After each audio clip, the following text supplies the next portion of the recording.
Okay, so for whichever course you're taking, I run a Discord server that allows students, and that's part of this content here, is to communicate with each other, right?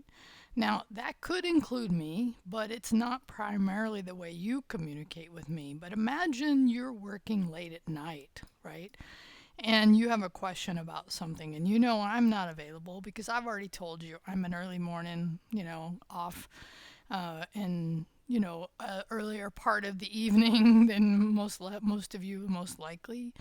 So you have a question and you want to ask somebody. Of course, you can email me. I will respond as quickly as I see it the next day. But if you're in a situation where you're like, hey, maybe another student in this class would know the answer, I've provided this server. If you've never heard of Discord, it's a website, but it's also a platform. There are many, many things now being hosted on Discord, including the courses I teach. So what I've provided, and this is just a look at the interface on Discord. Yours will definitely look a little different because of just if you've just come onto the server. But these are channels I've set up. So if you want to talk about Python, JavaScript, Fresno City, cybersecurity.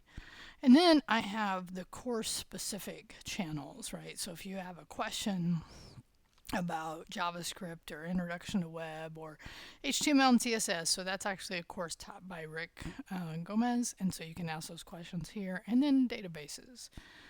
So that's a good place that you might connect with other students. But also this semester, starting this semester, I've also changed these channels to where they are visible to anyone on the server. And my logic there is that there's a chance, because I've been running this for so long, that there may be a prior student that could help you if a current student is not available at that time. Okay? So that's the reasons to join.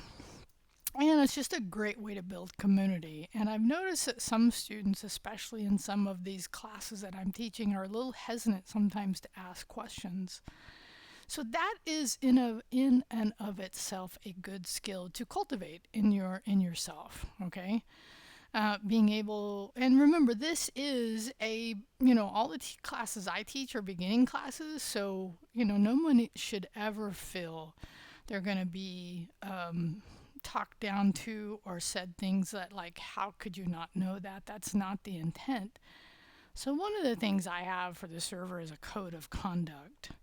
And what I've done here, and it's actually also available. Matter of fact, where is this linked to? This is actually linked to the Python that I also have linked on the discussion board for code of conduct. So anybody that joins the server is expected to understand and conform to the code of conduct. It's a welcoming environment for all, regardless of level of experience. Any of these other things that may feel, that you may feel like, I don't want to face this kind of, so, or that kind of talk or whatever. So this is intended to be a welcoming environment. So here are some examples of the things that we contribute to a positive environment, and the things are unacceptable are here as well.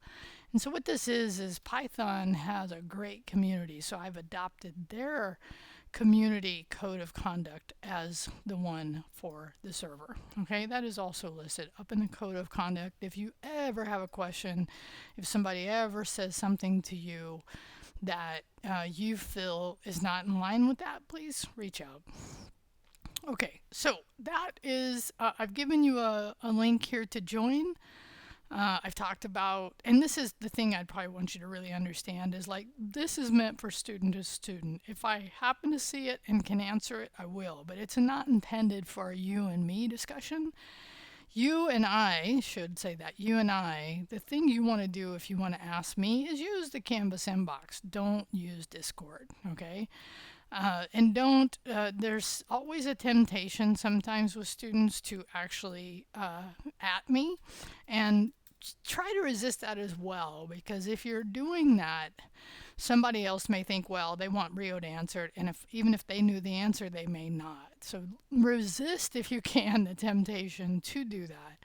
and know that the inbox in Canvas is really the way to talk to me directly. So I've given you reasons to join.